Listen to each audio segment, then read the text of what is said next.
What's up, everybody? This is the Booch, and welcome to episode 20 of the Boochcast reviews, Darkside of the 90s. And of course, as always, I am joined by the one and only, the broke soulless ginger, Mr. Zack Scott. What's up, dude? That's yes, it's me, the broke soulless ginger, Zack Scott. June speaking. I'm not that broke yet. This is the Morning Show Wars, and no. No. Of course, yeah. No. Oh! For fuck's sake. I was like watching it. I was like, okay. The first note you did, you sounded like Howard Wolowitz. Like when he says, engineers are just as smart as physicists. And Sheldon goes, oh, you take that back.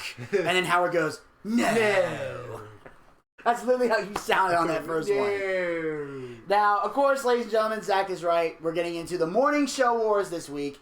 But before we get into that, we have to have a celebratory moment because we've crossed the finish line. We crossed the finish line. That's right, ladies and gentlemen. This is, at least for now, the final episode of Boochcast Reviews Darkside of the 90s. If you're watching on the playlist, you've made it all the way down here. If you were binging all the way through, you're a fucking saint and we love you for it.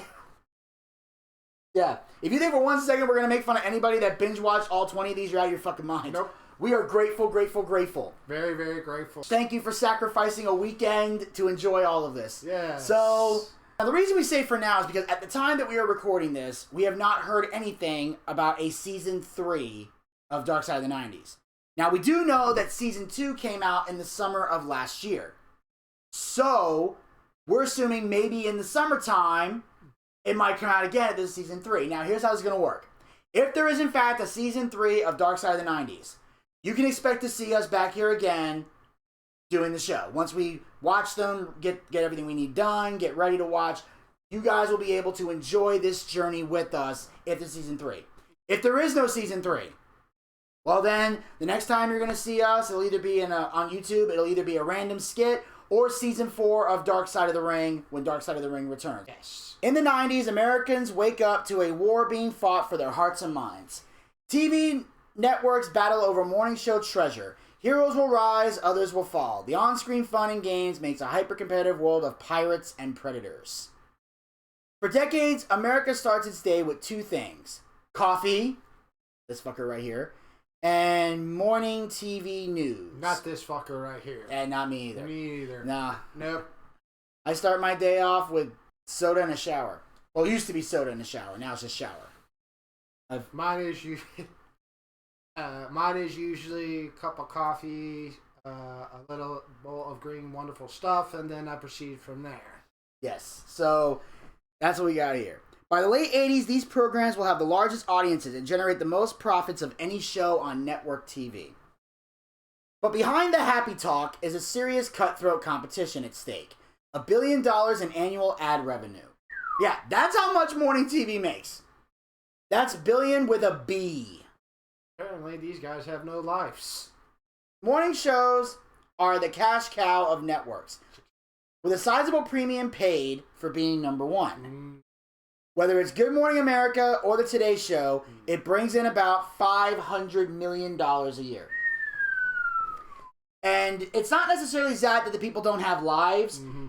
It's on so early in the morning that you can literally put it on TV to find out what's going on while you're getting dressed and going to work. Like, I know my parents have done that, and, when we were kids, we watched it, but we didn't really watch it for entertainment. We watched it because it was snowing outside, and we wanted to see that little thing across the screen to make sure, okay, are we getting out of school today? And boy, did it piss the parents off, like, son of a bitch. I was like, No, it pissed us off. We had to go. Yeah. Like, you would see, 20 schools closed. Yours isn't it? Yep.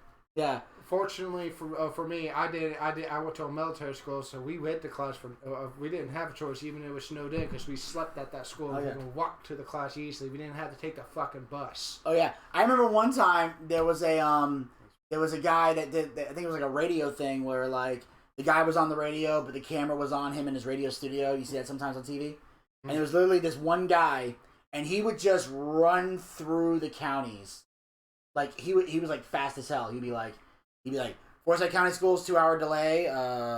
Monmouth County School, 200 a day. Fulton County Schools, closed.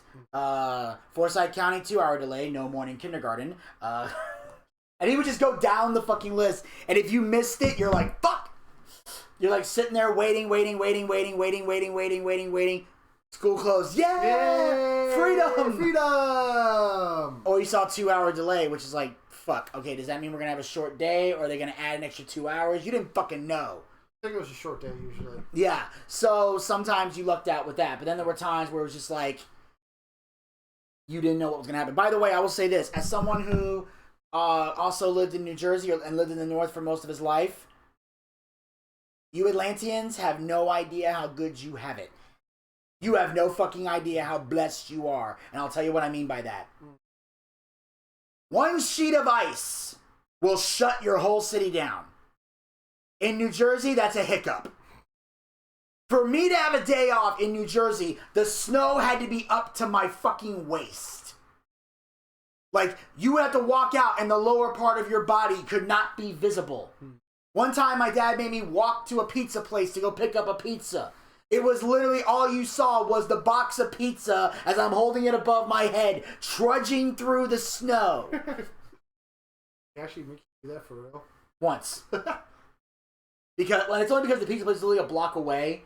So, and my dad was one of those people that's like, I'm going to pay delivery when I got you. Go get the pizza. The only time my dad would order delivery is if it was too far away. Because obviously he's not going to make me walk I'm not going to walk 20 blocks in the snow uphill both ways. He wasn't that kind of dad. Mm-hmm. But if it's like literally right down the street, put your snow shit on and fucking walk. So, that was like that. You go do it. But I'm just saying, in Atlanta, one sheet of ice will cause you all to lose your mind. We're not used to it, man. That's true. I'm just saying. I saw a sheet of ice and I went, fuck, I'm going to school. And then they said Fulton County closed. I'm like, wait, what? And that's when my mom explained it to me because I was like, wait, we're not going to school? But I see streets. There's street right there. Like, why are we not going? And I'll tell you right now, I had to call out from work one time because I realized I could not make it to work. That's how bad the fucking ice was. I'm going to tell this story. I can tell it now. It was a long time ago and nobody was hurt. There was ice on the road and I had to go to work. So I'm driving to work. And at one point, I made a turn like I normally make it. And my car not only was sliding around, it literally went up a curb and almost crashed into a neighbor's house. Oh. And I thank God every day it was that. And I realized across the street there were 2 kids sitting on the grass. And I thought, thank God it didn't go that way. Because I wouldn't have stopped in time. So as soon as that happened, and the kids were staring at me. So I backed my car out, slowly went back to my house because nobody saw me and nothing was damaged and nobody got hurt. I went back to my house and then I called my boss and said, I can't make it in. I said, I literally just tried to leave my subdivision and I almost crashed the fucking car. Yeah, I hear you. I'm not coming in. And I just stayed home that day. Yeah. And they even said, we get it. Yeah. And hung up. As these shows battle to attract viewers, it will make pawns out of the guests and their hosts with the networks pulling out all the stops in pursuit of the top spot. So they do a lot of shady shit in here. But morning TV wasn't always a battlefield. Up until the mid-'80s, the 2 shows maintained a peaceful coexistence. They basically stayed in their own habitats and never the 2 shall meet. Yep. Each occupying its own territory in the cultural landscape.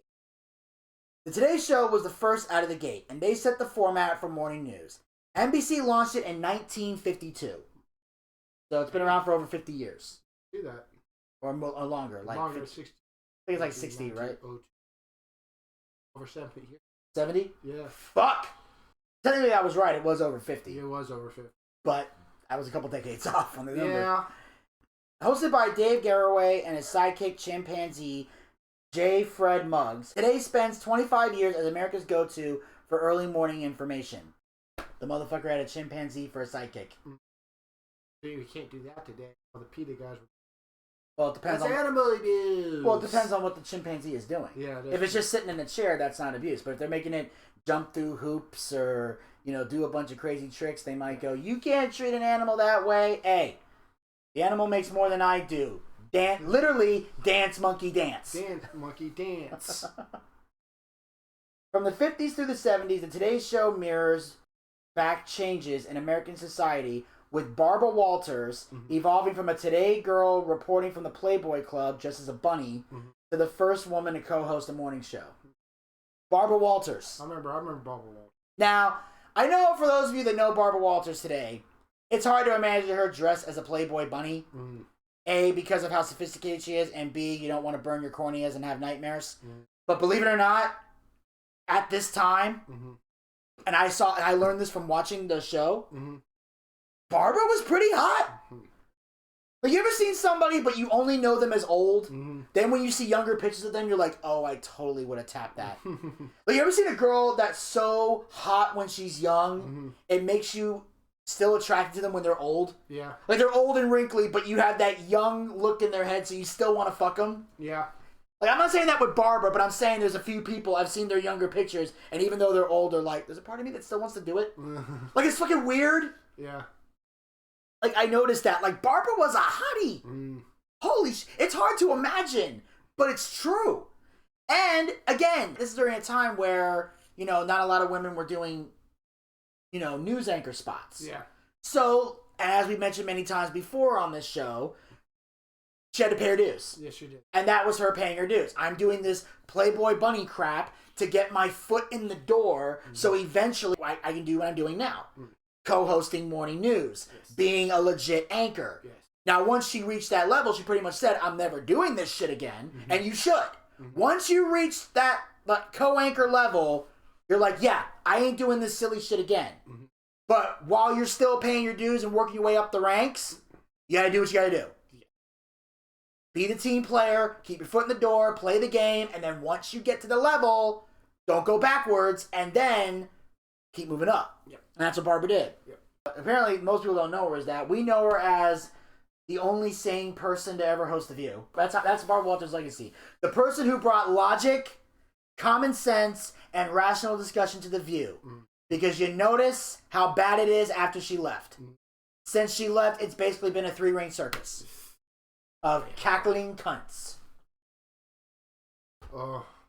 Yeah, I don't know who's worse. Hillary, Joy Behar, or Nancy? Which Nancy?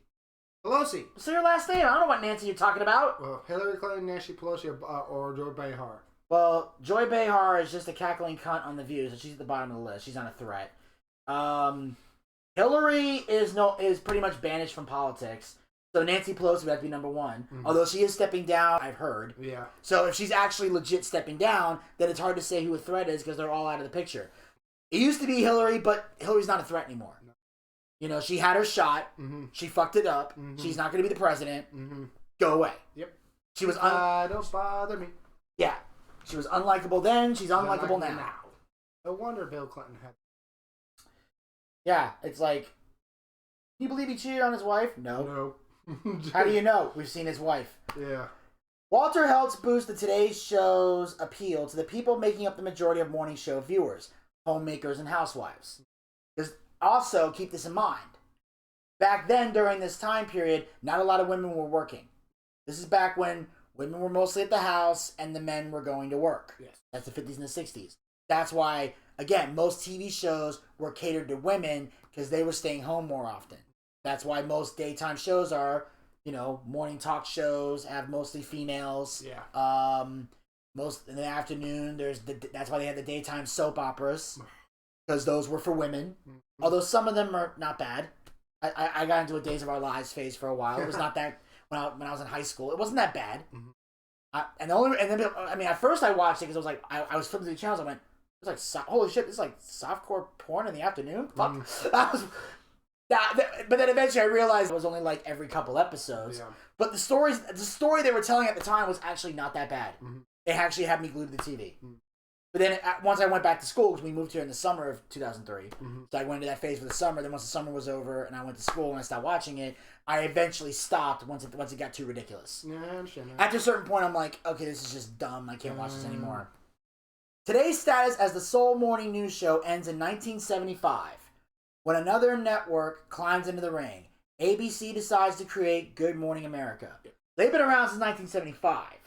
They kind of came in a little bit later. So, Almost 50 years. Yeah. So this is 50. Yeah. It'll be 50 in 2 years. Yep. They'll be celebrating the 50th. They got about a 20-something year head. So the Today Show had a 20-something year head start.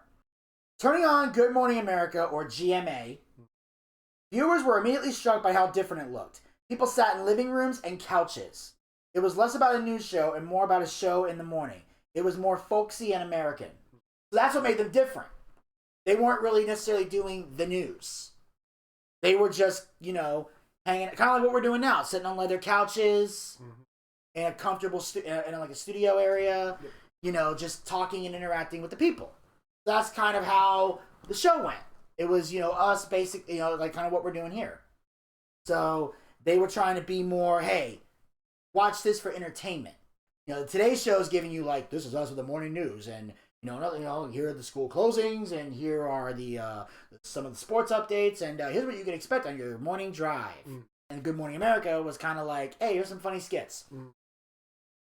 Where Today is produced by NBC News, GMA is part of ABC's entertainment division. The same folks making The Love Boat and Fantasy Island. Yeah, The Love Boat. I remember that Love Boat. A lot of the housewives used to watch The Love Boat. I watched it one time. I was like, okay, this is boring. Ooh, action. Ooh, cartoons. Yay.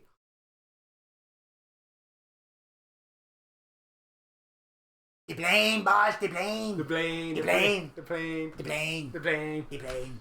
Airplane. Airplane. The plane. Plane. The plane. Plane. Plane. Plane. Plane. Plane. Plane. Plane. Plane. Plane. Plane. We're trying to entertain ourselves. This is going to be a boring episode, just so you know. Very boring. We're throwing in comedic effect, so. Yep. Alright, yeah, so they were in the entertainment division. They weren't even news. This is just entertainment for y'all. But like a dog and their owner, GMA and Today soon start to resemble each other, and by the mid-'80s, share more similarities than differences. That's, what's sad? What? That is so true today. Yeah, that's right. Yeah. Look, our dog and I have matching outfits. You need a padded room. Yeah, and you need. Y'all are sick. Very sick. Your dog doesn't even know what the hell you're doing. By the late 80s, CBS will join the fray with their own morning show called This Morning. But the self-titled Tiffany Network, once home to Edward R. Murrow and Walter Cronkite, who are icons in news entertainment. Yeah, Walter Cronkite, American legend news anchor. Yes. Yes. He was the one who announced JFK's death. So I was like, he actually had that deep voice, the mustache, and everything else. Walter Cronkite is like the news anchors, should look up to. I like Walter Cronkite. I did. But he's the only one decent left, and Dinosaur too. I like her as well. All the other ones were like, yeah, you guys suck. Well, yeah, Larry King, who sometimes would cause controversy. Well, Larry King's really good at interviewing. He's good at that in that regard. So I don't know if I would necessarily watch him for the news, but I've seen his show where he interviews people. Larry King now, he was very good at that. Yeah. He asks a lot of good questions, and he's cordial with everybody he talks to. Mm-hmm. Even if he has a different opinion than the other person, he can talk rationally with you. Yeah. And he's done interviews. I know I bring this guy. He did an interview with Corey Taylor. Mm-hmm. I was like, oh, God. I was like, dude, if I was him, I was like, I'll do rock stars. If I had to do Nicki Minaj, I'd say, get the fuck off my set. Bye. Yeah. I think, the only time Larry King ever gets, really, really passionate or takes over the show is if the subject of gay marriage comes up. Because he's very pro-gay rights. Oh, okay. So, even if somebody's, trying to have a rational conversation about it, he'll just go off the rails. He doesn't cuss or get triggered, but you can tell, he's very passionate about it. Other than that, they have cordial conversations. Yeah, they have. If I was ever did that, I was like, I won't ask no politics or religious questions. I'll just ask random. Well, that's kind of what he does. Once home to Edward R. Murrow and Walter Cronkite, will approach morning news quite differently than NBC and ABC. They were slow-paced and not really trying to be like the other two shows. They did their own thing. Yeah. They were trying to be different as well. And sometimes what you have to do is people like watching shows because they're different. You can't be exactly the same as the other place because then there's not much of a difference. Everybody's like, oh, they do it like this, so we got to do it like this to get them. Not necessarily. Because you can have the same format, but if the other show has more interesting or entertaining people, you're still not going to win. By being different, you bring in a target audience. Because that's the mistake that a lot of places and businesses make. They try to appeal to everyone, and you can't. You have to find a target audience and appeal to them. Now, if people who aren't your target audience still tune in or still buy your product, don't turn them away. It's money. It's business. But you have a specific audience you want to cater to.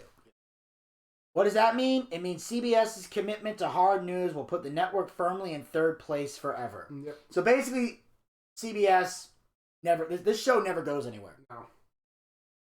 Meanwhile, with the sets of GMA and Today looking more and more alike, what sets the shows apart are the hosts, as I mentioned before. That's the only thing setting it apart, because they're trying to make everything exactly the same. People watch because of the host, and they are attracted to their personality. They either like them or they don't. That's very true. The shows are seen as the viewer is inviting someone into their home when they haven't really started their day yet. So you want a host who is warm and credible, who is going to guide you through the day. That's really what you're looking for.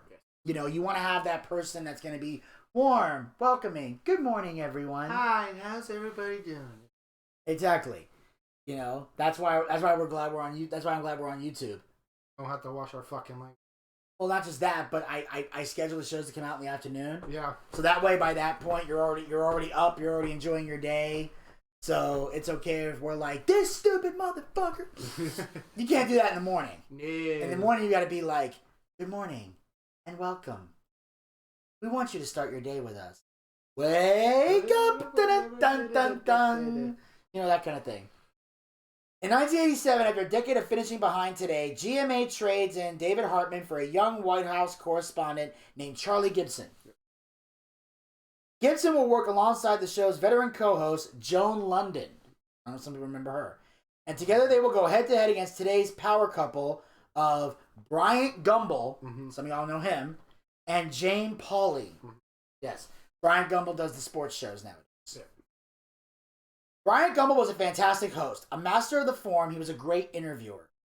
Always very well studied on everything, ready to go, great improv right down to the second, but is also a dominating alpha male who, when first hired, demands to be named head co-anchor despite Jane Pauley having already been co-hosting the show for 6 years. Yeah, dude, try to come take over. That's not going to take over. No.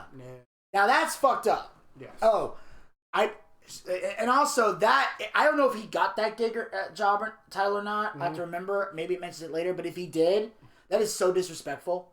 I'm sorry. I don't give a damn how much of a swinging dick motherfucker you are. If someone's been there for 6 years, they get top billing.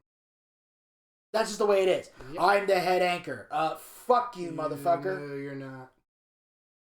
Someone tries to... If I've been there longer, if I've got seniority, I'm the top dog. Yeah, and I remember the news anchors here in Atlanta. The two I always remember was John Pruitt and Monica Kaufman. Okay. I remember them. I like Monica Kaufman. I always have. Yeah. She was a good interview. I liked her a lot. She a blonde chick? No, she's a black chick. Oh. She was a black chick. Yeah. I only say that because I don't follow a lot of... Obviously, I didn't watch a lot of Fox 5. Okay. No, not Fox 5. Channel 2 Action News. Oh, because I didn't watch that. Yeah, I just know there's a girl on Twitter who calls herself Monica On Air, and she's a blonde-haired girl. So I didn't know if that was her. It's not her. But okay, all right, then that's cool. But yeah, and also that sports guy. Got his name? Dude, you're no, the Channel 2 guy. You would have liked him because he was charismatic and he had a lot of fun in him. Massive bulldog too. Yeah. There's only 2 people at Channel 2. Like that's 11 Alive, right? Name the 2 that you know. I know Vinny Politan and Joe Flo. Never heard of them. I know they're on 11 Alive. Okay. But I don't know if that's on... I know there's some people commenting going, Vinny, that's on Channel 11 and I'm going to shoot myself in the fucking head for being stupid. But there's some kind of Channel 2 stuff. Like, what is Channel 2? Fuck, no, it is Channel 11. I'm an idiot.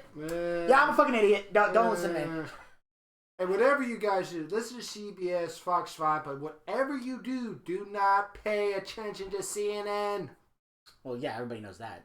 But my point is, now that's the only negative thing to say about Brian Gumbel. Other than that, he did have, being a great interviewer is very key. When you have guests on your show, being able to interact and talk with them, and also being able to, carry the show if people, got a guest that can't talk much or doesn't fucking contribute or whatever, you got to find a way to take over the show, to be that type of person. But also, he studies everything. Yeah. That's always been a key thing. And I've talked about this many times, and I remember when I interviewed Joel Byers who's a fellow comedian, who I hope to have on for Darkside of Comedy. We talked about that. Because one of the things that I respected about Joel when he does his interviews is he does the homework. That's the type of person I am. I'm not comfortable interviewing somebody that I haven't done research on, because otherwise I have to ask generic questions if I don't know them very well. And I don't want to do that. I want to ask questions that are going to be good, that are going to be informative. There's some generic questions you're going to have to ask because you want your audience to get a better understanding of who they are, but you also want to come up with good shit. That's why I love to research. I Google. I go online. I find websites and bios, and I look people up. I study who's coming on my show, get my questions set up, and then once I've got my research, I'm ready to bring them in. I do the homework.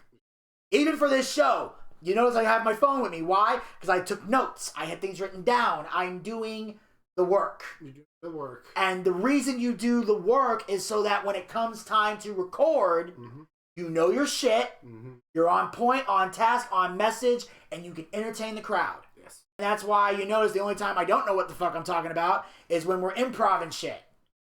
And then I go, fuck, I don't remember the name. Why? I didn't research that because I didn't plan on talking about that. But you guys can find it entertaining. As I mentioned before, we're all flawed humans. Just flawed humans. I mentioned that at least a week or two ago. Not all of us. Yeah. The battle for morning TV supremacy is on, with both shows featuring a male anchor paired up with a female co-anchor who is smart, warm, beautiful, and blonde. That's usually how it went. Yeah, back then. Back then. Well, that's the thing. And I think it's because in two-parent households, the parents always do the good cop, bad cop whenever your kid's in trouble. The mom always played the good cop. The dad always played the bad cop. But it depends on the gender of the child. If you have a son, the dad's the bad cop, the mom's the good cop. If you have a daughter, the mom's the bad cop, the dad's the good cop. Yep. That's how it goes. The men would discipline the boys. The women would discipline the girls. That's how it went. Now, every now and then, you have a situation where the mom would have to discipline the son and the dad would have to discipline the daughter. But for the most part, you had the good cop, bad cop. The mom was always the warm, loving, caring person. You know, like when your dad yells at you for being a dumbass and kicks you out of the room, the mom would always come over and go, "It's okay. Daddy doesn't hate you. Daddy was just upset about work. You're going to be fine." In the back of your mind, we're like, well, tell him to get a better fucking job then. Yeah, Jesus I want to say that. You want to say, it's like, if you're that upset about work that you're yelling at me, get a better fucking job. What the fuck? Or stay out of his way. That's usually what you do. You're like, Dad had a bad day at work. I'm like, okay, bye. Yeah, it's like nobody looks at him, nobody talk to him, just stay out of his way. Yep, pretty much. And you know how you could tell your dad had a bad day at work? The mom has literally everything he fucking likes on the dinner table. Yeah, true. If mom's going into overdrive with the dinner, dad had a bad day. Or I can always tell, because my dad wears boots like I do, you can always tell when he's coming up the garage steps, like, clunk. He's like, clunk, clunk, clunk, clunk, but I hear, don't. Time to go. Yeah. I was like, where the hell you go? I said, Dad's having a bad day. Yeah. Because even though the dad will have tone in his voice, most dads are never going to yell at the mom. And if they do, the mom knows how to handle it. That's the best marriages. Like, and I know that from my parents, because my dad would literally be yelling on the phone, pissed off about something. Now, in the beginning, my mother was more hands-on. Nowadays, it's literally how it goes. My mom puts him on speakerphone. She's pouring a glass of wine. She's making herself a sandwich, and she's just going, "Yeah, I hear you." Fuck, and Dad's like, I was like, these fucking people are stupid. I know. she's not paying attention to anything he's saying. She's waiting for her moment where she has to step in. And usually that moment is, I swear to God, if this bitch gives me one more complaint, I'm gonna smash her face with a fucking air conditioner. And that's when she grabs the phone. Okay, now, honey, we can't do that. No, that's against the law. I know you're upset, but we know we can't do that. And he's like, I know, you're right. I'm just pissed off. I know you are, honey. I know. It's like I bust my ass around here. I know you're the king of the hotel. You're the best in the world, honey. Nobody's better than you. Don't run into Rick Steiner. Everything's okay. Oh, everything was fine. The only bad thing that happened was my dad made his blood pressure go too high. He didn't back down, but he had to lay down once Steiner was out of the building because my dad is recovering from heart surgery and a heart attack. Yeah. So he can't let his blood pressure get high anymore. That's true. So he bowed up. He gave it everything he had, kicked him out of the hotel. But as soon as he was out of the hotel, he went, I got to go upstairs. And then went upstairs and laid down, got his heart rate back down, blood pressure normal, and then he came back out and did his job. Yeah. Because my dad is a heart attack survivor. He's also a full-blooded Italian. He ain't backing down. No, he's not. He ain't backing down.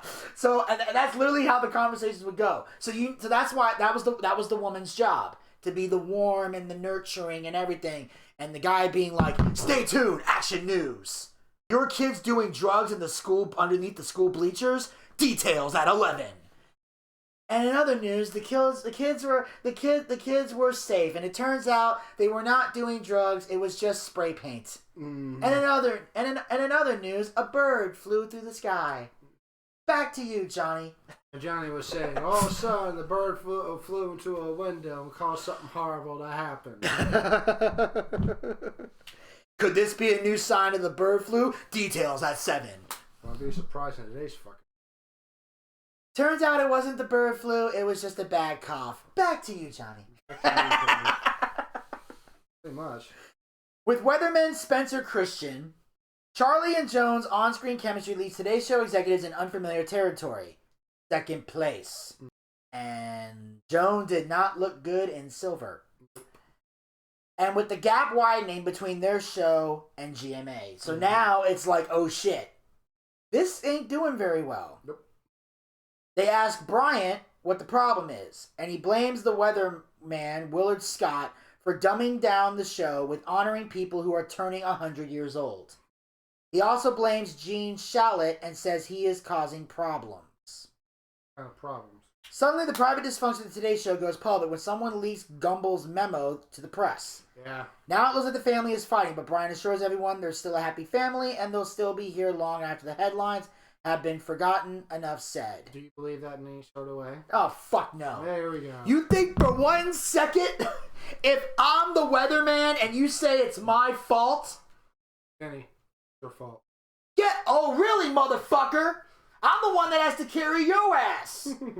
Really? It's my fault? I'm the one talking and you're going, yeah, sure, okay. And it's my fault? Alright. Hey, Vinny. What? It's not your fault. Seriously? Vinny. It's not your fault. We're going to do this on this show? This is what we're doing now? Vinny. What? Your fault. Zach, don't do this. We're in the middle of a show right now. Hey, Vinny. What? It's not your fault. Don't push me, Zach. We can't do this. Vinny. What? It's not your fault. Zach, this isn't funny anymore. Vinny. It's not your fault. I'm sorry.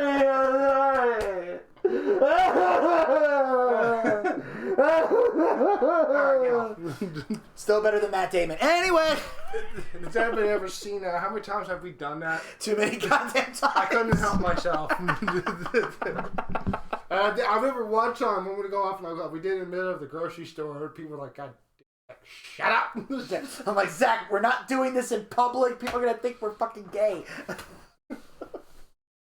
Alright, so anyway, but yeah, they're going to fucking dog cuss each other. I'm not buying that. Also, here's another, all this showed me is why Brian Gumbel does not deserve to be called head anchor. Because this is the thing that people don't understand about being a boss, being a leader, being an organizer, the head person in charge.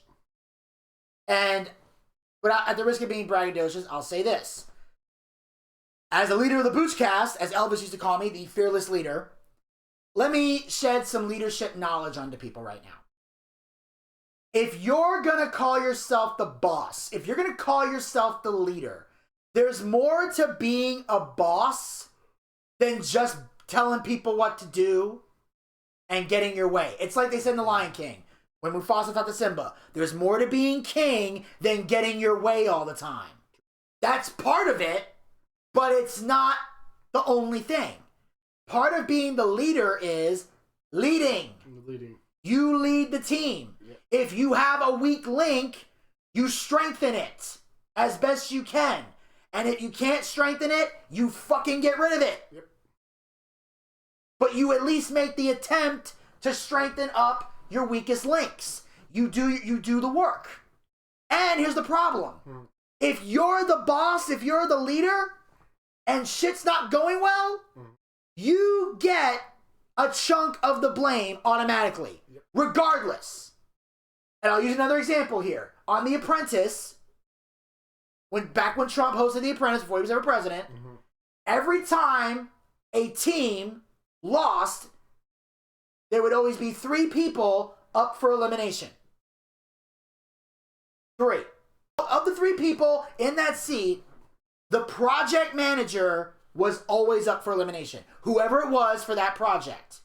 If you failed, because the boss gets the blame. Now, in the interest of fairness, as the boss, you got to choose 2 other people that you felt dropped the ball and should be eliminated.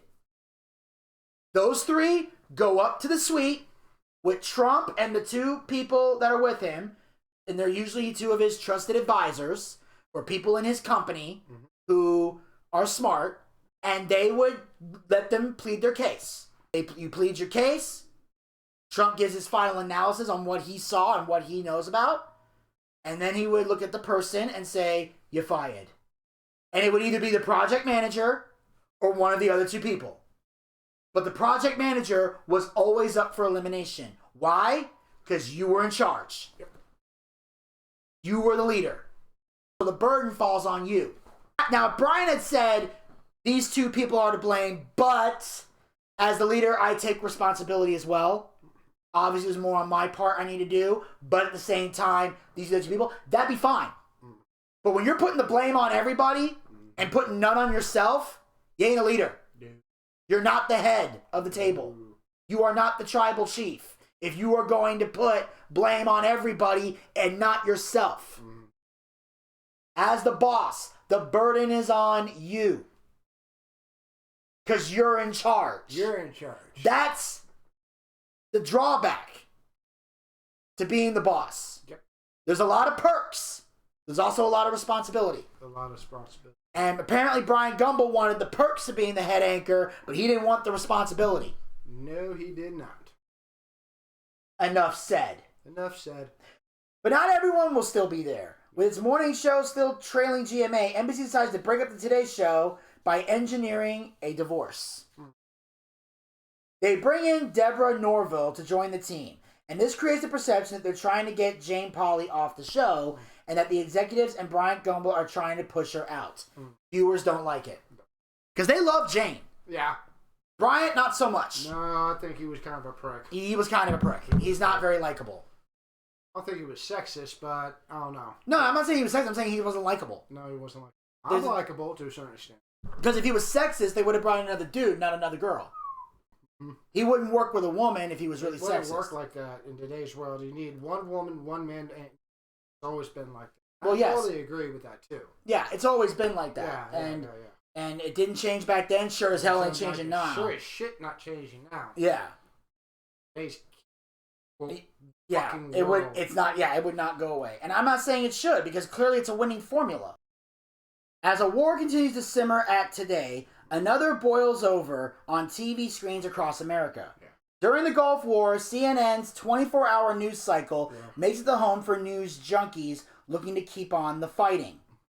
Morning shows can't compete, so they begin to offer an alternative to CNN's round-the-clock Iraq coverage. Yeah, I remember that. I'm one of those guys who will go out there in the middle of a war zone, these new anchors, "See, this is what's happening right now." I'll be like, "Yeah, fuck you, no." I was like, "You guys got balls of camera," and everybody's like, "Yeah, you got to worry about being captured and everything else by the enemy." I'm like, see, if I did that, no. I was like, "You want to go there?" No. I was like, how much you paying me? We'll pay you this. We'll pay you a lot of money. Fuck. Yeah. How much? I need to hear a number. Thousands. couple grand, maybe about 10, 20 grand. Shut the fuck up and come back in one piece. Hopefully. They get 100. I'm on the next flight. Okay. Yeah. Well, I'm on the next flight. Yep. I don't think they get paid that much, but they should. It's a fucking war zone. It's a war zone. They're not trained to do that. They're not trained to be at war. They didn't enlist in the military. You're sending them out there. Yeah, I deserve a big hefty sum. I remember all those times I was like, have guts, and I really go, oh. Yeah. I respect the people who go out to war zones and to other countries where Americans are not liked. Yeah, and of course, this also we talked a lot about this on the TV for Teens because this was how Beverly Hills 90210 got successful was because of this. So you can check out the TV for Teens episode if you want to know more about that. For those of you that haven't seen it, they adapt to the entertainment world and decide to focus more on that and less on the news. ABC's Good Morning America becomes a surreal oasis of positive vibes. Chocolate that doesn't melt in Saudi Arabia. Like they try to talk about this chocolate that didn't melt in Saudi Arabia. Yeah. Like, what the fuck? Oh, chocolate's gonna melt regardless. Yeah. This is chocolate that can withstand heat. I don't want to know what's in that. Yeah, me neither. I'll just stick with the regular chocolate and I'll just play beat the clock and eat it. Yeah, there you go. I'd rather do that. Plus, why would I want chocolate that doesn't melt in Saudi Arabia? I'm not going to Saudi Arabia. Yeah, I'm not going to Saudi Arabia. If you ever hear me going to Saudi Arabia, it's for one of two reasons. I either got a job with WWE, or the Saudi prince paid me a hefty sum to go do stand-up in the desert. While life is sweet at GMA, today quickly sours on its newest co-host. In February 1991, a pregnant Deborah Norville takes a break from the show. Maternity leave, in other words. Her fill-in is a plucky reporter who got her start in cable news, and who will go on to become one of the most celebrated hosts in morning TV history. We'll get to her name in a minute. At the start of the 90s, morning television is an American staple, but for those who make it, it comes at a cost. For anyone working morning TV, the early hours are the price you have to pay to stay on top. The producers would be there around 3 a.m. working on the show until it was perfect. And then they would record 2 hours of live TV a day, and the only time people are going to talk to you is when something goes wrong. And everything goes wrong for today co-host Deborah Norville, who while away on maternity leave gets replaced by someone the executives believe will be better for the ratings. The one, the only, Katie Couric. Yep. Katie Couric. Will you be my Katie Couric, Ricky Bobby? Now anyway. Yes, and now the matador shall dance with the blind shoemaker. Blind shoemaker. I love that line because I have no idea what the fuck it means. But it's just something funny to say. So, anyway. Now, before I get to that, here's the thing. Working morning shows like that are stressful. Yes, they are. And I learned that from the regular guys. Because back when they were on Rock 100, it was a morning show. And it started at 6 a.m. That's what time they were live on the air. So you had to be there by 6. Now, the call time for everybody at the time was 5:30. That way you had 30 minutes. Now, if you were the tech people or the people in charge of collecting audio and board ops and things like that, you were there earlier. Yeah. Like 4:30 in the morning or something like that. But the call time for the actual regular guys was 5:30. Yeah. And that was also my call time. So as long as I had to get up early around 4 a.m., take a shower, get dressed, and by 5 o'clock, I need to be in my car on the road. I had to leave my house at 5. Because it was a 30-minute drive to the radio station. So I get there by 5:30, get in, and be ready to do the show. Get my stuff set up and everything else. And then they would do the show prep. Here's the format sheet. Here's everything we're doing. Do we have the audio queued up? Is everything ready to go? And at 6 a.m., good morning to you. Wake up to the regular guys. That was the original theme song before the Petit Tom Man came in with The Regular Guys Show. It's the Regular Guys Show. It's the Regular Guys Show. There were other lyrics. I can't remember what they were. Yeah. But that was the show. Yeah. And 6 a.m. they were live on the air. They had to get everything set up beforehand. Then they made it. Then at one point for a while it was 5:30 a.m. to 9. So now we had to be there at 5 a.m. Had to get up around 3:30 to take a shower, get in the car by 4:30, get to the radio station, and be there at 5 to start the show. So that's where the mornings came in. So that's the thing. That's why morning shows the toughest, because you got to be up and at 'em. You got to have a bedtime. Yep. But that's why very rarely did the regular guys go out and do anything the night before, except for Southside Steve, because before he got married, he was a party guy. So he'd be the guy. That's why a lot of times he came in late, because he would oversleep. That's why when he was, one of the things he joked about when the morning show was over and he was doing an afternoon show with Axel and Axel Lowe. He was driving the kids to school in the morning. He did a Facebook Live. He goes, "We're now on the afternoon show." And he said, "I love it because now I can take my kids to school. I get to sleep in." Like, he fucking enjoyed doing afternoon. Because he used to do afternoon with Tim Rhodes at 96 Rock. Yeah. So he loved the afternoon. Then he ended up doing the morning stuff. So, and it is a change. Like when Larry and I were briefly doing the sports show, that was in the afternoon. Yeah. So the show started at 2. So I had to be at the radio station until like 1:30.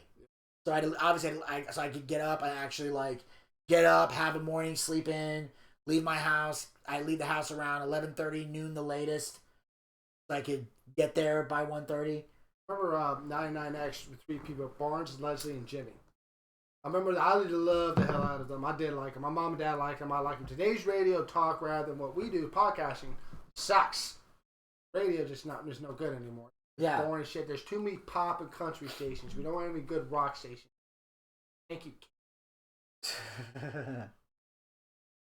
So you're not a person that roars a lot.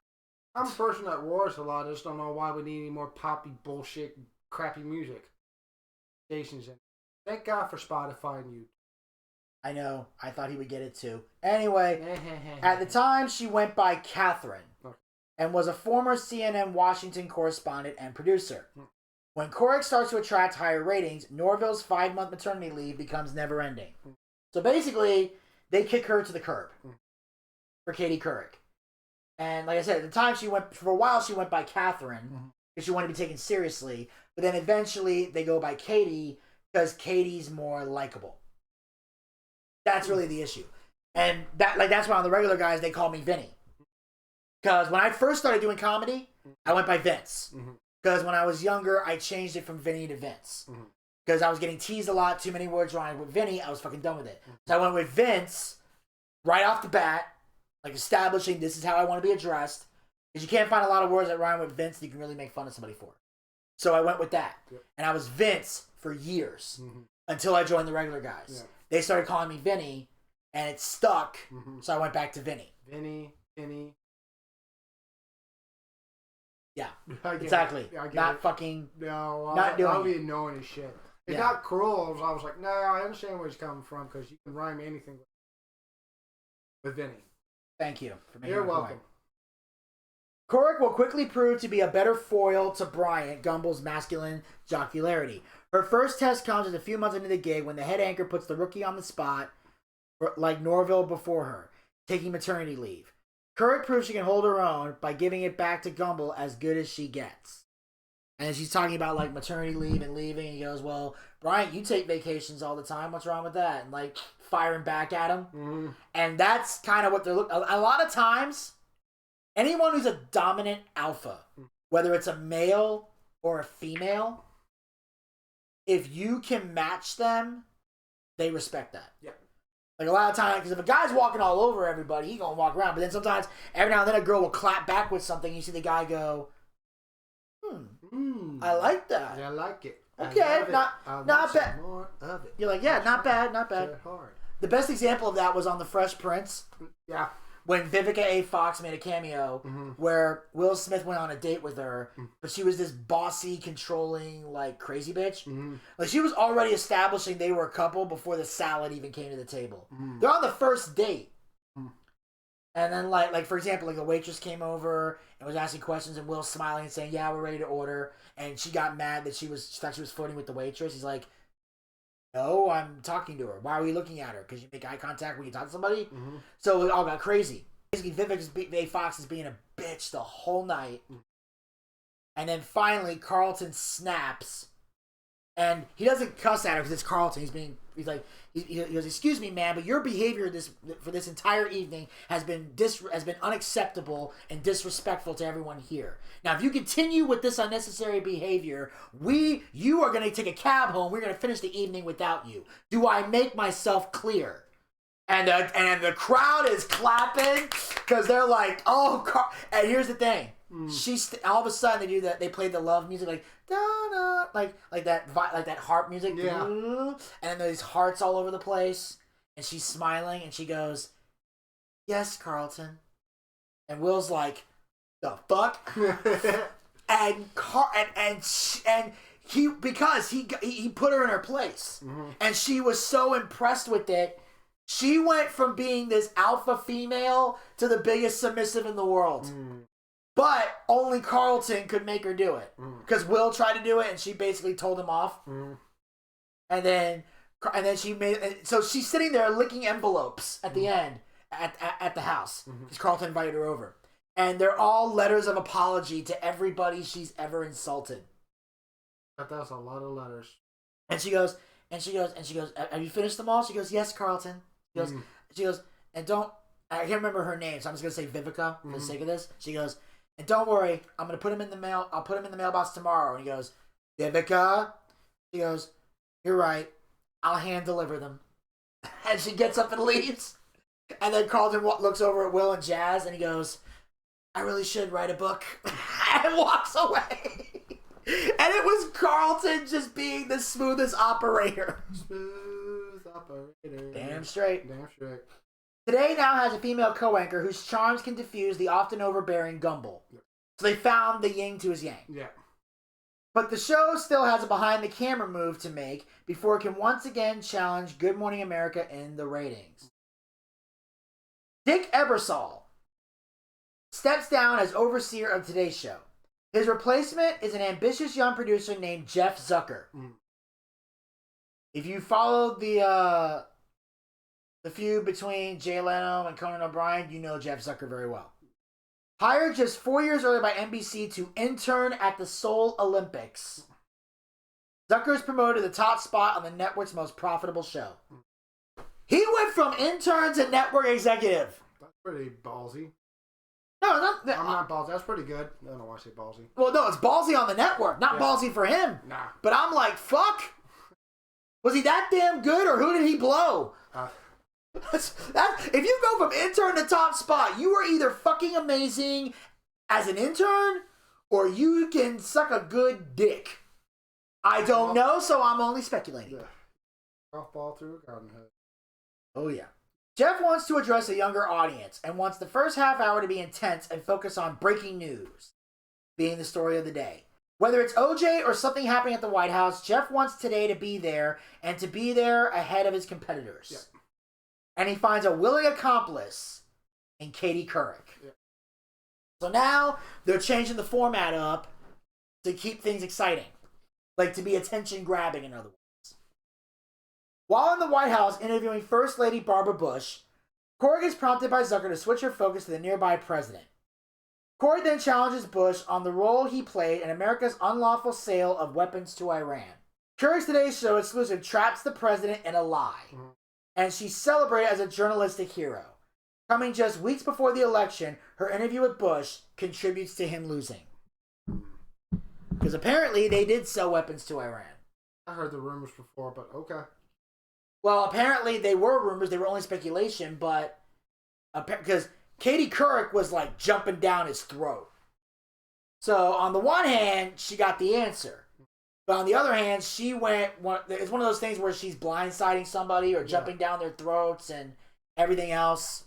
Like, from a journalistic standpoint, it was not professional, but it got the job done. It did. And I can tell you this. If I'm Bill Clinton... I ain't bringing her to the White House. No. That's the downside to doing that. Because once now if Bill Clinton has skeletons in his closet, Katie will go after it. Yeah. So that's what I'm saying. That's kind of the downside to doing something like that. But it got the point across. So Katie's becoming very popular. Zucker's plan is to own morning news by beating out his GMA competition on the biggest stories of the day, making the Today Show the must-see morning show for an information-hungry audience. Now, here is where shit's about to pop off. Because now they're going for the throat. So, Today's Show's firing the shots. Yep. Jeff Zucker's news-first approach quickly starts eating into GMA's ratings lead. He was competitive to no end. It had to be the first, but also the best. And money was no object to get it done. Zucker doesn't just demand good news stories. He also wants to upgrade how they're packaged and presented. He leans on NBC brass to let him turn Today into a spectacle. That's when they did the studio with the windows so people could watch from outside the building and get on TV. So that's where that came into play. Okay. So that's why a lot of times when you watch the Today Show, there's that window outside with people holding up signs. Yeah. Remember the fart off a Family Guy? He's like, blah, blah, blah. Katie! Blah, blah, blah, blah, blah. Katie! Blah, blah, blah, blah, blah. Katie! And he walks away and throws the chair like, Katie! He goes, what? Oh, never mind. And here's the thing about the windows. I wouldn't either, but you want to know what I've learned about that? If you watch a couple episodes, when it comes to the windows, Derek Shapiro is a whore. He obsesses over those goddamn windows. Those who don't know, Derek Shapiro is an affiliate of the Boochcast and made cameo appearances. He is not liked by any of the co-hosts at all. Boo! Fuck off! Him in the wins. But I'm just saying, Derek is a friend of mine, though, and he has done affiliation with the show before. Hell, this YouTube channel may even end up on the DSS TV station somewhere. But anytime he goes to New York, he brags about the Today Show windows. Or the couple of times I went to New York to visit Alex, he was like, you gotta go to the Today Show window. I'm not doing that. Why? Because I have other shit that I'm gonna do in New York. I have goals in life, and it's not to be at the fucking window. If I did it. No, even better. Gator. Oh, I can imagine Gator doing that. I can see him doing it right now. Hey, Miss Lady! I have some breaking news! Let me in! Let me on the show! And you and I'd be like, we don't know him! Oh, God. I'm there. I'd be like, hi, I really don't care for your show. Bye-bye. Katie, I have a question. I got a question. Why do you have a co-host that can't swim? He gets kicked away. Oh, Jesus. Your co-host sounds like he can't swim. Oh, boy. Why is she not making anyone sandwiches? And he gets kicked out of there. By the way, if you're wondering, yes, Gator would totally do that. He would. He would fucking do that. Oh, my God, he would. And that's the part where we don't know him at all. Yeah. I've never seen this man. I don't know this man. Who this is. Yeah. I don't know this man. I didn't come with this man. And with your permission, ladies and gentlemen, we'll be leaving this man. Yep. Time to go. See ya. See ya. Don't want to be ya. Not this time. No, not at all. Oh, God. That'd be horrible. But also, you and I would be in the background laughing our asses off. Like, well, of course, it's fucking funny as hell. But we just try to figure this is hilarious. We'd be like, why? Because he'll say this, I have to bring my heat. It's like, dude, this is a morning talk show in New York City. You don't have to bring your fucking heat. Yeah, the cops will arrest you.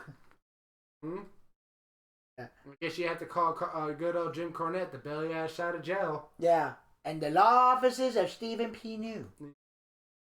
Yes. Call Stephen P. New if you need to sue an outlaw mud show or two. Those are your ass. Along with the Plaza Studios, Zucker starts to redefine what constitutes news, doubling and tripling down on uncovering tantalizing stories that once lived mostly in supermarket tabloids. Now he's going for the tabloids. And he does so just in time to help transform a C-list celebrity and former professional athlete into the decade's biggest newsmaker, O.J. Simpson. Juice. Jeff Zucker aggressively covers the so-called trial of the century, packaging it as an expose on race, crime, and status in America. And with GMA purposely avoiding daily O.J. coverage, the Today Show ratings soar. Because that was the thing about O.J. Yeah. Is today, if you talk about O.J. Simpson today, it's pretty much unanimous. Everyone believes he did it. Yeah. But during the trial, they tried to make it a race thing. Yeah, they did. Oh, They only trying to lock him up because he black. They framing him because he black. Oh, my mom was mad. And here's the thing. If he had gone to jail and then came out and said, I did it, they'd be like, prison broke that man. He finally admitted to his wrongdoing. Mm-hmm. Or some people go, prison broke that man. They made him admit to something he didn't do. So, and then he was found not guilty.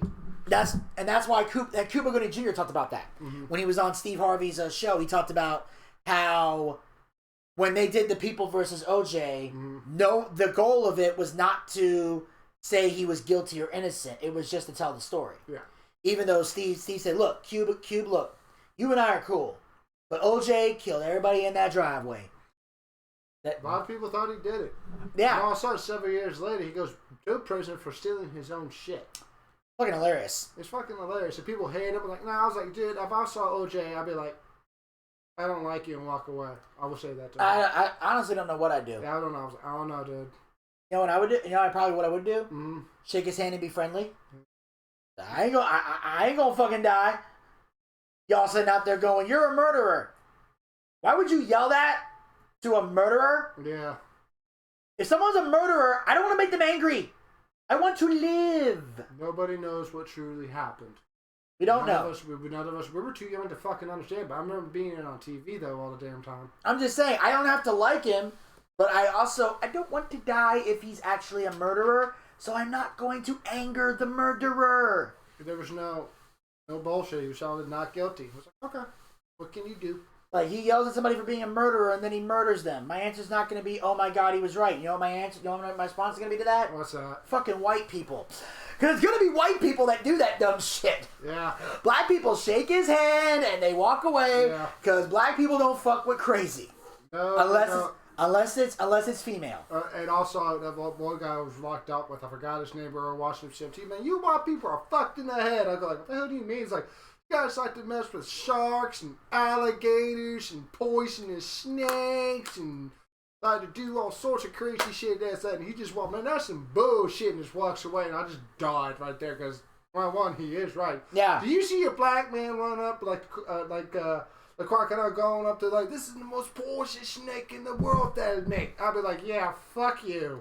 I'm not fucking with that motherfucker. Fuck him and fuck you. Really, I'm already terrified of snakes as it is. I see a snake, even the most little harmless garden snake. This ginger's going the other way, screaming like a little girl. Yeah. I don't do snakes. I also don't do clowns. Shut up.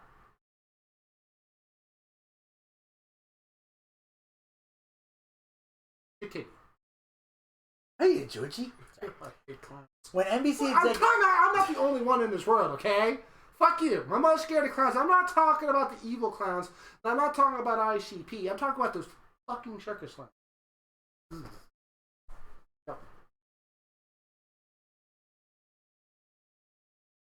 Don't watch WrestleMania 10. Anyway.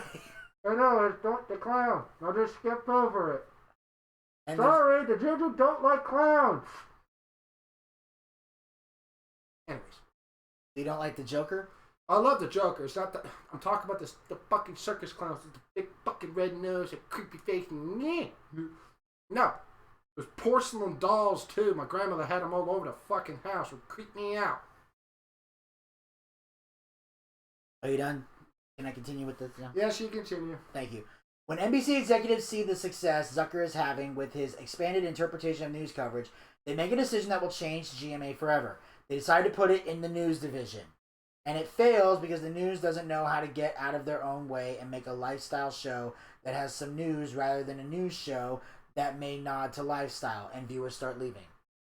So basically, the feel-good moments that Good Morning America had goes away. Yeah. Because it's like they don't understand that people watched it because it was a lifestyle show. Yeah, and with these morning shows, they want to hear the positive, not the negative. Hey, this is what you could do today. Last night I pulled a little of something horrible, like a murder or death. I was like, with these morning shows, they actually were positive. They said, like, this is what you should do. Or they interview somebody who's famous. Yes. That's what we're saying. Like, because it's the morning. Save the carnage and everything for the afternoon and the evening. The problem is you'll hear one news show in the morning, then the exact same one in the afternoon, then the exact same one in the evening. Like, And here's the thing. I can understand if it's like, okay, something happened this morning, and in the afternoon, here's an update, and then the evening is another update, that'd be fine. But if it's the same fucking story with no updates, no follow-ups, no follow-throughs, that's fucking lazy. Very lazy. Fuck! I can understand if it's like, hey, we don't have any details right now, but we'll have more details later. Okay, here's a little bit more. Okay, and then like, hey, you know that news story we talked about earlier? Well, we found out this. Hey, guy got hit by a car. That's all we know right now. Then you get to the afternoon. Guy got hit by a car. The car was a Chevy. Go to the evening. The car was by a Chevy. It was driven by a man named Jonathan Johnson.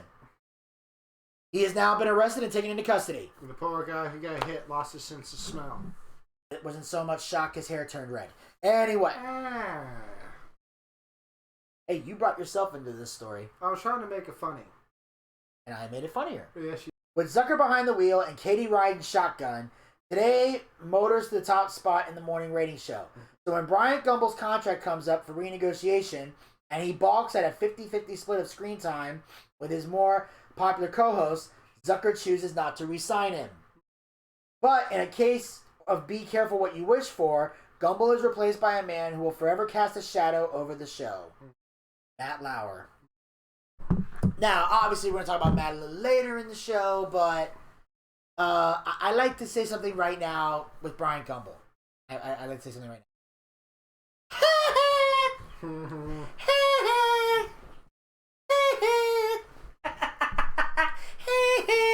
So much for being an alpha male. Yep, you got casted out. Oh, because Jeff Zucker basically said, I don't need your ass. Bye. I got Katie Couric, who's better than you. Should have took the 50-50 split, you dumb motherfucker. Yep. Oh, that swinging dick cowboy got shriveled up pretty quickly. Yes, he did. You would have thought he was thrown into a cold river. Oh. And to quote a wrestling legend, the Jeff Zucker, he grabbed the Brian Gumbel, he fuck his ass and make him humble. Matt and Katie have incredible chemistry and instantly become the It anchor team. With the success riding on the audience feeling connected to the host, today's executive producer Jeff Zucker creates gimmicks to strengthen those bonds. Like, for example, where in the world is Matt Lauer? And he's wearing costumes and he's out somewhere. And it was actually kind of popular because it kind of reminds you of, like, where on earth is Carmen Sandiego? Where in the world is... There you go. Yes. Where on earth can she be? So they do that fun bits. On today, the games and stunts take over more of the show, leading critics to question what the antics have to do with reporting the news. So they're doing a lot of like Peter Pan, Tinkerbell stuff, and going out into the street and talking to people. And here's the thing: what does that have to do with the news? Nothing. That's why people are liking it, because you want to keep people entertained. Yes. It's the morning news. It's the morning news. People are waking up. Yes, they are. They're not paying attention to a whole lot because they're groggy and tired and like, yeah, not everybody's a morning person where it's like waking up at 6 a.m. going, today's going to be a great day. I wake up, I'm like, I can't get out of bed. I'm hurting too bad. Okay, crack. All right, let's go. It's like coffee. It's like, Zach, it's 6 a.m. Let's go. Fuck off. We are going to be positive. Positive, positive, positive, positive, positive. If I ever wake you up at like 6 a.m. and ever do that, what are you going to do to me? I can't stay on TV. Exactly the point. Who am I kidding? I'd stab exactly. You wake me up, it's time to get up. It's a wonderful day. Know what I'm going to do to you? What? I'm going to punch you in the nuts. Just like... And the worst part is you would have easy access to punch him. I'd be like, Tonk! I have to be like this. I'd be like, Zach, wake up, buddy. Wake up. Or I'll break your fucking finger. I'll be like, look at you and like, okay, never mind. Yet being relatable hosts isn't all fun and games. When Katie's husband, Jay Monahan, is diagnosed with advanced colon cancer, Zucker asked her to share her family's ordeal with the audience. Which he asked before he went out there and said it. Well, he came at her and said he wants her to do it. So, it's an awkward situation on the one hand, and that's the disadvantage to being a public figure. Yeah. Is sometimes, or when you have a morning show and you have to have content, sometimes you talk about tragedies. And like, for example, Howard Stern. This is during his early years on the radio. I can't remember exactly where he was. I think he was in Washington still. It was like the last step before WNBC. And one day, he was doing a bit, and I'm going far back for this one, because basically what happened was he was doing a bit where he had a lesbian on the show, and she was talking about a lesbian experience, but describing it in a way where it's still radio friendly. And all of a sudden, the phone rings. And he's like, who was talking to me in the middle of a lesbian story? And they find out it's your wife. And it's like, really? And he's like, so of course he's on the air, so he's trying to be Howard. He's being Howard Stern. He goes, honey, you're interrupting a very good lesbian story here. He goes, can we talk off the air? She goes, well, you're interrupting me, and our viewers like to hear what's going on. So, Robin, what do you think? Yeah, I think we need to hear this. And all of a sudden there's a long pause, and he goes, uh-oh, she hung up. I think I'm in trouble. And she goes, no, I'm pregnant. Oh. He goes, what? He goes, I'm pregnant. Oh, now it's on the movie, too. Yeah, he's like, Robin, my super sperm, it worked. Yeah. I'm a god. And she's like, you got, congratulations, you're so blessed. Julie says we're blessed. And if a lesbian tells you you're blessed, you know it's a very good thing. She goes, yes, I appreciate her support. Can we talk off the air now? She goes, when I get home today, I'm going to have to watch that movie. I think it's on Amazon Prime. That's an underrated movie. Yeah. Especially one scene with the speaker. All I have to say about that. Yeah. So he said, you know what? He's like, we're going to take a break. We'll get back to the more hot lesbian action. And then he talks about it. Now, later on, his wife lost the baby. Yeah. And they were laughing and joking around on the air. Well, he goes on the air and does some bits about the miscarriage. And his wife gets pissed. Because she's not happy that he's sharing that information. But it's like comedians and stuff. When stuff goes wrong, we talk about it in our acts. Like, arguments, fights, craziness. We tell stories about it. So, a lot of times, it's because when you have a connection with your audience, you feel like the audience is part of your life. Yeah. And sometimes when you're like a big fan of somebody, you feel like that person is part of your life. They're not, but there's that connect. That's how deep the connection is. And unfortunately for some celebrities, that's the price you pay for building a connection with your audience. They feel like they know you. So it's like they're going to feel the pain along with you. So you feel like they're people you can tell, like your fan base. You forget they're total strangers and really have no business knowing about this. Katie and Matt's on-screen authenticity helps today solidify number one. And that success makes it the first stop for newsmakers. Matt asks Hillary if the president has an adulterous liaison in the White House and lies to cover it up should the American people ask for his resignation. Hillary says, if all that were proven true, I think that would be a very serious offense. That is not going to be proven true. Nope. I did not have sexual relations with that woman. Vinny, if you would please.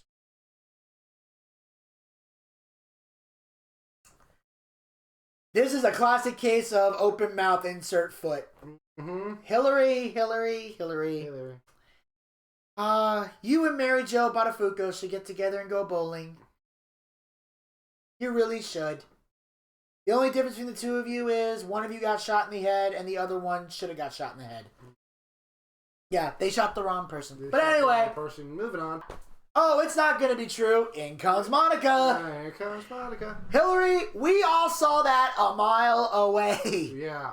It reminds me of The Family That Prays, where everybody knows this guy's wife is cheating on him except the husband. And even when he finds out, he almost can't believe it to the point where they're like, oh, you gotta be kidding me. Same way with Off a King and a Cow, where Nancy was cheating on Dell and Peggy didn't know. It's like, everybody knew. It's like, why don't you say anything? Well, we can't really do that to a friend. I hated that aspect of the show. Yeah. Like, it should be funny, but after a while, it got to a point where this is more sad than funny. Yeah, if I ever find out about one of my friends who's watching on him, I was like... No, but here's the sad part. Not only did she cheat on him... son with John Redcorn. And Dale's raising this kid as if it were his own, and can't even tell that they look alike. Nope. It took Peggy, what, 2 seasons? Yeah, pretty much. And she's supposed to be the smart one. Yep. Jesus Christ. What is true is that the Today Show is now beating GMA, but its biggest margin since the 1970s, $6 million to $3 million. Good Morning America responds by tweaking and fixing. Joan London's 17 years as co-host ends. Charlie Gibson soon follows her out the door. They went through several replacements trying to find new magic. They never didn't like it. They wanted those two. Yeah. Sometimes when you have some... That's why chemistry is so good. Yeah. It's rare to find. In the 90s, every problem at ABC News was solved with 2 words. Diane or Barbara. And of course, we're referring to Diane Sawyer. For the GMA ratings problems, they picked Primetime Live's Diane Sawyer. Diane was a former Nixon speechwriter and was an elegant, cool, under-pressure newscaster. She was, actually. I like Diane Sawyer. She was like the female version of Larry King. She would actually... For Christ's fucking sake, the lady interviewed the complete nutbag, Charles Manson, and had a complete... Like, okay, hi, how you doing? I was like, I always respect Diane Sawyer. I really, really... Yeah. I always remember her. I know Diane Sawyer. If you know the news world, you know who Diane Sawyer is. Yeah. Respect the lady very, very much. And she knew how to, like, okay, I'm going into this interview, but she knew how to interview properly. Like, you have somebody like Charles Manson, who is nuts. Completely nuts. But you go in there, hey, how are you? Make them feel well. This is the thing about a guest. You always want to make your guest feel welcome and comfortable on the show. Because the more comfortable they are, the more they open up. So if you know somebody, it is going to be difficult for you to interview for whatever reason. If you can't check your personal beliefs at the door and treat that person like a human being, you can ask the tough questions. And you should ask the tough questions. But if you can't have a friendly demeanor with that person, you should never interview them. And the best example of that is Jerry Springer. He had Klan members on his show, and he talked to them like normal people. They would yell at him, but he would still be cordial. Or make sarcastic comments. Like you said, he only got triggered one time, and that was by a neo-Nazi who crossed the line. Because they realized he was corrupting his children, and that's where Jerry crossed the line. And then they almost got in his face, and they almost got in a fight. That was the one time he lost his cool. Other than that, he has had anti-Semitic people on his show all the time. And they would call him Jew boy and all kinds of other things. But Jerry always kept his cool. He always asked the questions. He always had good conversation. And he was able to get some type of dialogue out of them. And that's what makes a good host. So you have to ask yourself, who is somebody you could never have a conversation with? Never book that person for your show. There's other people that would not have a conversation. Yeah, because if you know you can't handle it, don't book them just to get ratings. Because if all you do is jump down their throat or treat them like shit or go off the handles, guess what? You look just as bad as the other person. If your only goal is to berate somebody, you don't need them on your show. Just do it. There's no point in bringing somebody on the show to cut them off or not have dialogue. Yeah, I was like, if this person wants to do an interview, I was like, fuck no. I was like, what? I don't like the person. I'll go off on them. Yeah, there's certain people I will never interview because I can never have a good conversation with them. Miz being number 1. Exactly. Being number 2. The Young Bucks being number 3 and 4. Number 5 would probably be Matt Riddle. Yeah, I would never interview them because It would be Nicki Minaj, Cardi B, all those people. Colin Kane, who's a comedian, I could never interview him. Because I met him once on the regular guys and he was a prick. Yeah, in fact, one time the show ended up getting canceled for the day, but he was supposed to be on the show one week, and I seriously considered like, okay, this is where I'm going to go outside and have a cigarette. Or I'm going to go do something, or I'm going to maybe do some mic'd up stuff, fuck off, go do something else. Because I don't want to be in the studio when this guy walks in. Because he was a fucking prick, and I wanted nothing to do with him, and I know if I'm in the same room as him, I'm probably going to cuss him. Because if I don't like somebody, I know the regular's going to be like, "Hey, we want Vinny to talk to this guy," and that's one of the rare moments where I would have said, "No, I'm not." No. I'm not going to be FCC friendly with this guy. Yeah, I would not be FCC. So fuck him. No. So there's certain people that if I know I can't interview because I'll never have them on the show, and if I did have them on the show, I would have to have Zach or Elvis or Desmond or Gator interview them. In case they want to talk to that particular motherfucker. because I won't do it. But there's some people I want to have on my show. I can at least have conversation with them. ABC News also needs someone tough enough to compete against the men running the Today Show. They settled on Diane's friend and news producer Shelley Ross to be GMA's new executive producer. Her first order of business is run across the country to personally convince Charlie Gibson to come back. And he does. Because she realized Charlie was good at his job. So she's like, oh, they fired him? I am getting him back. So she got in her car, drove to his house, negotiated, and convinced him to come back. They also take relatable news-oriented concepts in everybody's daily life and put that on television. Whether it's problems with money, finance, family, education, child raising, all the issues people have in their hearts, that's the show. And that is another key aspect. Make it something people care about. Don't just be like, hey, here's a news crash, here's a murder, here's a speech from the president. We don't give a fuck. And like they said, their target audience for the most part was women. Yeah. So child raising is definitely something on there. Education, people talk about that all the time. You know, money and finance, these are problems people have. Yeah. This is the stuff they want to know about.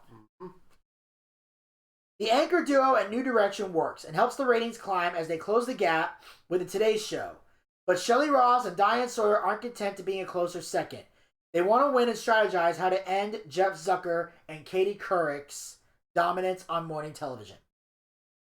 Shelley Ross's commitment to toppling the Today Show from its reign at number 1 will transform the morning show battles into an all-out shooting war. Figuratively, not literally. Figuratively, not literally. In the summer of 1999, with ratings on the rise, GMA executive producer Shelley Ross singles out one of today's huge advantages: direct access to their audience with its Rockefeller Plaza studio. They use a building that Disney owns in Times Square. They created a duplex, street front studio, so it was twice the size of Today's Show. They had a beautiful panoramic shot of Times Square in every opening of the show. So now they're like, oh, that's nice. Yours is big, ours is bigger. Mm-hmm. Yeah. Yeah. In retaliation, Jeff Zucker buys the billboard across from them, so anytime they take a pan shot, they have no choice but to hit the billboard. Mm-hmm. It was a fuck you to GMA and a good one. Mm-hmm. And it has Matt Lauer and Katie Couric right fucking on there. Mm-hmm. Brilliant! That's brilliant. That is brilliant. Oh, so you have a bigger studio. Well, guess what? You got my face on your show. You don't have a choice.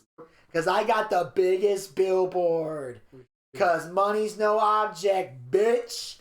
Oh, good luck doing your panoramic shot of the audience without hitting my billboard. Guess you're going to have to ignore the audience, which is not something a news show wants to do. Suck it, Shelley. Suck it, Shelley. Despite Zucker's billboard stunt, there are signs today is losing ground. In just over a year from Diane and Shelley taking over GMA, the show gains an additional 1 million viewers, cutting into today's lead and revenue. Like they said, there's extra bonus money for the top spot. And one thing you know about entertainers and entertainment, don't fuck with their money. Don't fuck with their money. Now that Ross has leveled the playing field logistically, the war between her and Zucker comes down to the number 1 rule in the mornings: be first. Mm-hmm. That makes sense. Yeah, I would say be accurate, but they're more concerned with being last. Yep. And if you're not accurate, you suck. Yep. You couldn't pay guests. News to us. News to us. Apparently on the tabloid thing, they was shelling out cash to them motherfuckers, if you remember that show. Yep. So they had to persuade them without actually paying them. Mm. They would butter them up or buy something from them for an insane amount of money. Like, you know, hey, let me buy one of your 8x10s and I'll throw some money at you. Or, you know, it's like one of those things. Oh, you got a nice painting. Nice painting. How much was that painting for? About 20 grand. Oh, so they gave you 20 grand. Oh, by the way, I got a show coming up. Would you like to be on it? Sure. It's like, hey, I'll buy your painting. Oh, 20 grand. Yep. The two shows even resort to espionage. You had to watch the guests to make sure nobody went into the hotel and tried to steal them. They would use fake names to check the person in. Some would even stay with the guests to keep an eye on them. Security guards would be at the door to protect them. Sometimes the guests would be waiting in the lobby and another car from another show would pull up and say, "Come on, get in." And they would be at the other station. They would say, "Hey, we're here to take you to the show." "Oh, thank you." They'd be at the other studio. They would hire PAs to show them around New York. Like, "Hey, don't even take them to the hotel. Hey, give them a tour of the place." Yeah. "Hey, come on, we'll take a tour. Let's go get some food." Like, they had to make sure, because that's how bad it got. They were poaching guests, which is a horrible code of ethics, by the way. Yeah, that is a code of ethics. Worst thing you can do is try to milk or steal guests. We had a situation like that at the Regular Guys one time. Because in addition to the Regular Guys, there was another station. They weren't a rival, but they were on the same floor. Was the Burt Show at Q100. And the Burt Show had a contest with their interns. It was a celebrity contest. Like, you got points if you got an autograph from a celebrity. You got another, it had to be an autograph picture or something. You got other points if you got a picture with a celebrity. If you were able to interview a celebrity. Or if you booked them to be a guest on the show. And I remember, and you talked about him earlier, Roddy Piper. We had Piper coming on the show. So Piper and I are waiting outside because I'm bringing him in because the red light was on. And when the red light's on, you don't go in because they're on the air. And this intern literally came up and was trying to say, "Do you guys have any famous celebrities on your show today?" And I said, "Well, yeah, we got Piper." So she shakes his hand, says hello, and then just walks away. I'm like, and they actually heard me say, because I was mic'd up, I went, "Fucking bitch." Because I'm like, I literally just gave you a celebrity, but you're like, "Oh, it's Piper. Who is that?" And I'm Pretty like, much. and they could tell I wanted to choke a bitch.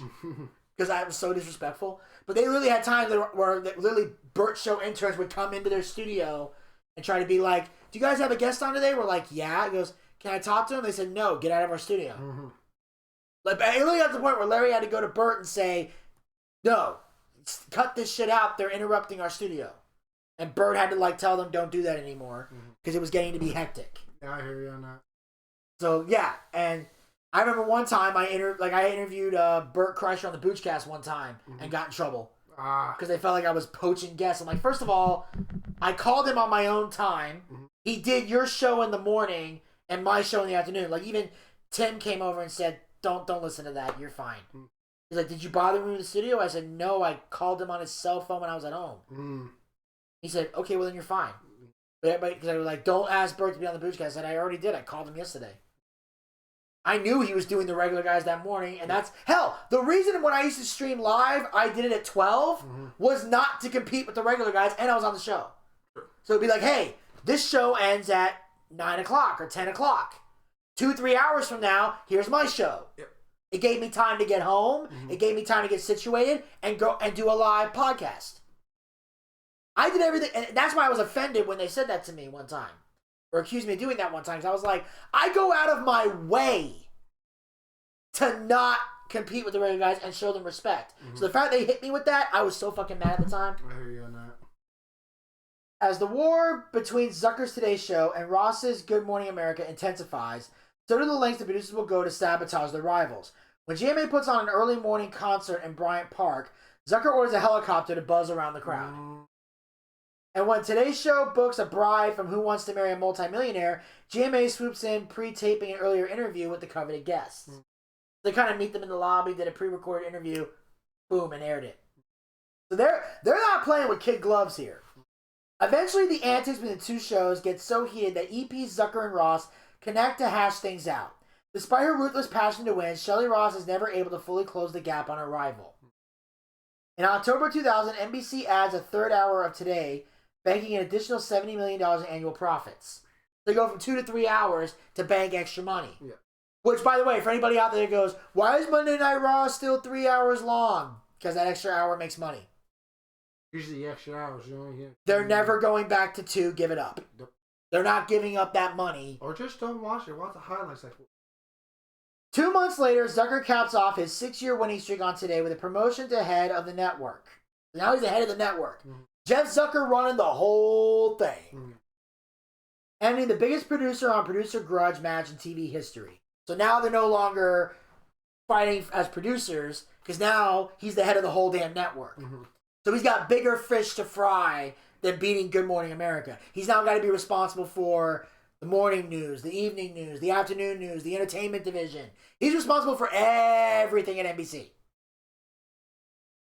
As the country enters the new millennium, the future of morning TV remains with Katie Couric, Diane Sawyer, and Shelley Ross. But behind the scenes is a male toxicity that's been brewing for some time, and it's about to boil over. Mm-hmm. At 8:46 a.m. on September 11, 2001, the morning shows find themselves in the middle of an unprecedented American tragedy. It happened during the live broadcast, and the shows had to scramble. So literally, they're doing Good Morning America. They're doing their normal show. All of a sudden, planes hit. Mm-hmm. So now everybody else had time to somewhat prepare for it. Everybody else is live on the air while it's happening. So if you were doing a morning TV show, a morning radio show, a morning anything, you had to cancel whatever your original format was and talk about this. I remember that day like it was yesterday. Yeah, me too. I was in class and all of a sudden we had to go outside, and I was at military school. That never happened. The education always came above the military aspect of the school. What the hell was this? I was like, oh my God. As soon as we turned on the TV, I'm like, holy shit. I was like, yeah. People don't think America gets attacked. We get attacked. Pearl Harbor and 9/11. Fuckers. Well, I remember I was in gym class when it happened. And we went outside. We went outside for gym. Mm-hmm. So by the time it happened, I'm getting in. I'm changing out of my gym clothes. I'm getting dressed, and I'm going to my next class, which ironically was U.S. history. And as I'm walking through the hallway, I'm seeing people crying. I'm seeing people like freaking out. People are hugging and everything, and I'm like, is everybody this miserable to be at school today? Like, what the fuck? Because I don't know. Because I was outside. Where were you? You living in Georgia or Jersey? Okay.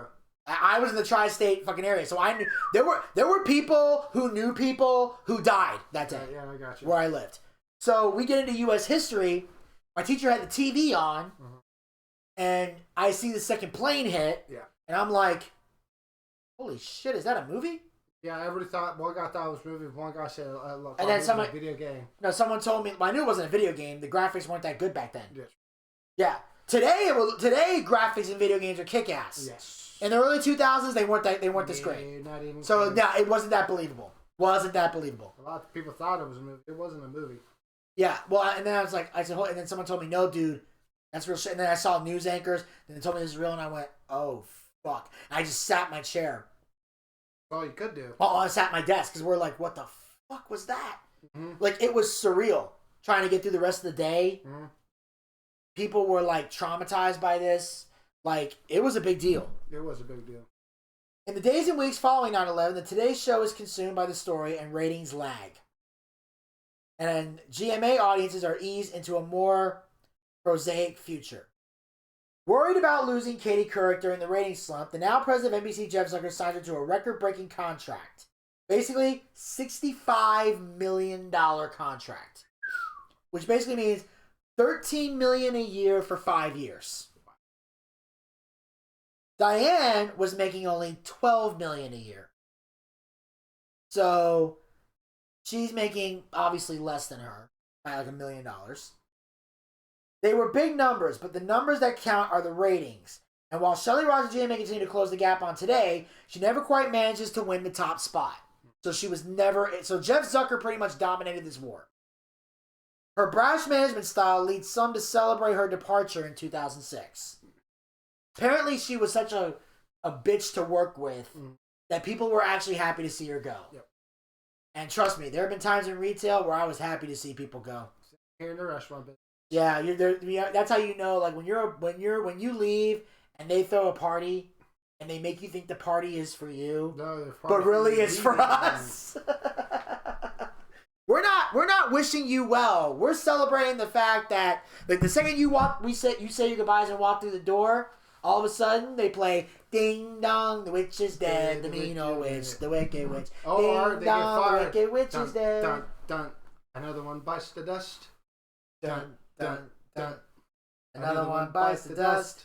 And another one gone, and another one gone. Another one bites the dust. Hey, this isn't about Rush Limbaugh. Another one bites the dust.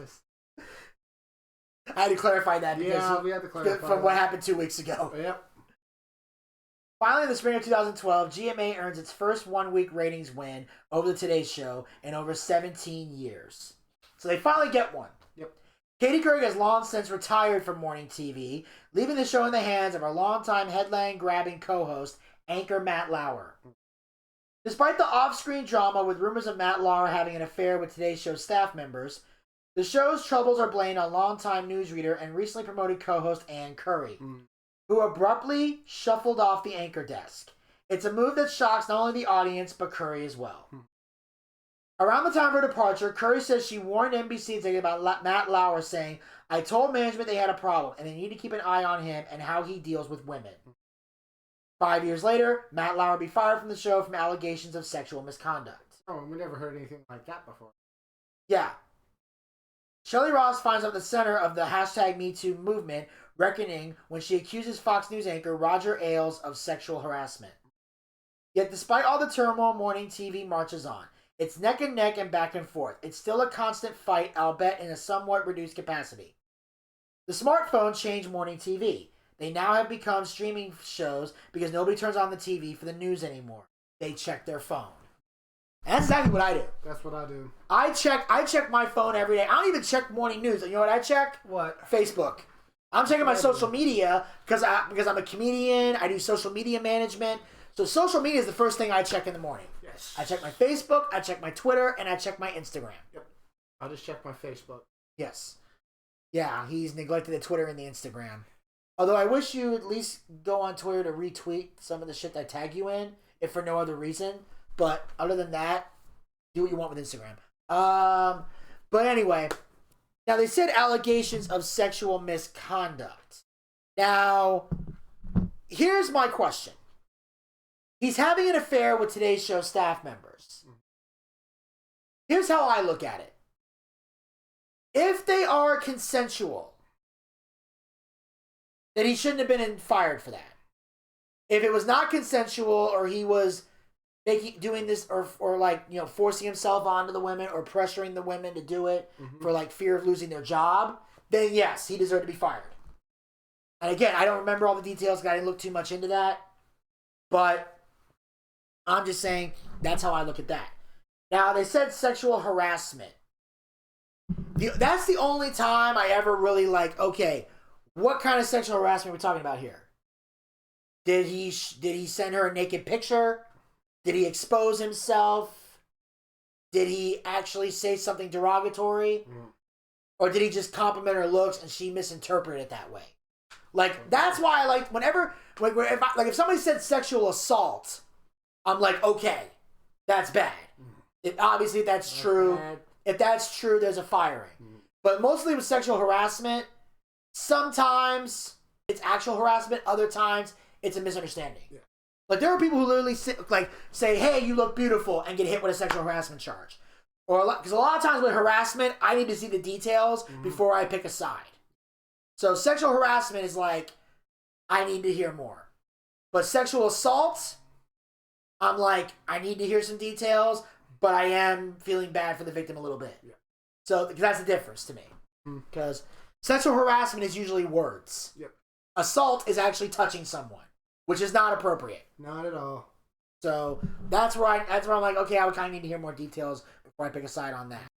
And obviously the morning TV wars did come to an end because I don't know anybody that really gives a shit or picks a side. I don't know anybody that's like, today's show's better. Good morning, America. Fuck you, fuck you. I've never seen it. And we're like, we don't give a shit. But I've never known. So it's really a war between them. Yeah, it is. The audience is not giving a shit. No. They're watching for the host or the guest. They don't care which show is better. I don't know anybody that's really like a mark for the Today Show or a mark for Good Morning America. Yeah. I don't know anybody that actually is. Usually it's like, it's there. Yep, it's there still. Yes, and, well, Zach, you got any final thoughts? No, I have no final thoughts. I've been enjoying this. Hopefully there's season 3, because I know two episodes that need to do in season 3. That is the shooting in Littleton, Colorado, and the poor murder of Joe Bant Ramsey. Yeah, those are ones. Those two right there, particularly the shooting in Littleton, Colorado, Apparently, Marilyn Manson got blamed for that. Turns out Yeah, those two fuckers did not listen to Marilyn Manson. Exactly. So anyway, so we've made it to the end, ladies and gentlemen. Unless it's season 3, this will be the final episode of Boochcast Reviews Darkside of the 90s. Zach, as always, I thank you for taking time at the busy schedule to do this, and I thank you guys for taking this journey with us. Yeah. So all I can say now is make sure you guys tune in to the Boochcast. Make sure you guys check out Boochcast Reviews Dark Side of Football, which will be coming soon. Boochcast Reviews Dark Side of Comedy, which will be coming soon. Boochcast Reviews Tales from the Territories. That's if Gator ever sends me the blading tutorial video to put on this channel. He still has not done that? He keeps trying to get out of doing it. I will not let him. It's not going to happen. I will not let. He's already like weaseled his way out of the Russo praising thing, which he sort of did. But well, he did it on an audio podcast. He didn't do a video. Or something. Yeah, so I take personal issue with that because I feel like he's not honoring his commitment to the show in that regard. True. So until he sends that blading tutorial, there will be no Tales from the Territories. Nope. It's not going to happen. So if you want Tales from the Territories, comment below. Tell Gator send that goddamn blading tutorial video so we can do goddamn Tales from the Territories. And of course, check out Dark Side of the Ring, Season 4. That'll be coming soon as well. So follow us on all of our podcast platforms. Links down in the description box below. Follow us on our social media platforms. Links down in the description box below. Support the Boochcast. Keep us alive and thriving by going to anchor.fm/theboochcast/support. That link will be in the description box below. And of course, as always, hit the subscribe button and ring that bell to be notified on when there'll be future Boochcast YouTube content coming your way. We'll talk to you guys soon. Until then, pizza, baby!